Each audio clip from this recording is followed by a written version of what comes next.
নমস্কার, আমি জয়। নতুন একটি জলের গল্পে আপনাদেরকে স্বাগতম। আজকে আমার দুইটা হাউস পরিষ্কার করতেছি। তো পরিষ্কার করতে করতে ভাবলাম আপনাদের সাথে একটু কথা বলি।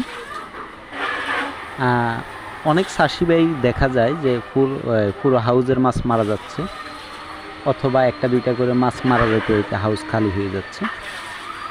এমনটা আপনাদের চোখের সামনে হয়, কিন্তু বুঝতে পারেন না যে কী কারণে হচ্ছে।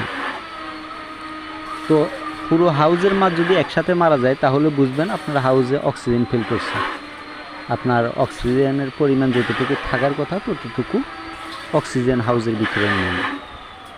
তো এটা আপনি কিভাবে বুঝবেন যে আপনার হাউজে অক্সিজেনের মাত্রা কমে গেছে? মাছগুলো দেখবেন কোনায় কোনায় বসে আছে, মাছগুলো গভীরে যাচ্ছে না, বেশি আছে। এই লক্ষণগুলো দেখলে বুঝতে পারবেন যে আপনার পানি নষ্ট হয়ে গেছে, অক্সিজেন এটাতে কম। তো অক্সিজেন যে কারণে ফিল করতে পারে সেটা হচ্ছে অতিরিক্ত খাদ্য প্রয়োগ, এবং যদি কিছু গাছ থাকে প্লান্টস পচে ওইভাবে, অথবা এই মাছের যে মল আছে মল থেকেও অক্সিজেন ফল করতে পারে। তো এদিকে আপনারা খেয়াল রাখবেন। এই ছাড়া যদি দেখেন যে একটা দুইটা করে মাছ মারা যাচ্ছে তাহলে বুঝবেন আপনার হাউসে হয়তো বা কোনো ভাইরাস ঢুকছে, যেমন প্যারাসাইট হতে পারে।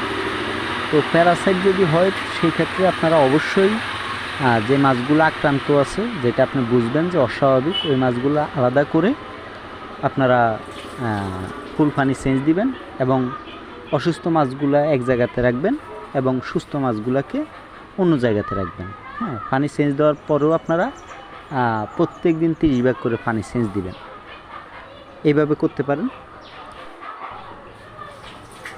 অনেক সময় দেখা যায় কি হাউসে সব কিছু ঠিক আছে, পানিও স্বচ্ছ, কিন্তু মাছ মারা যাচ্ছে।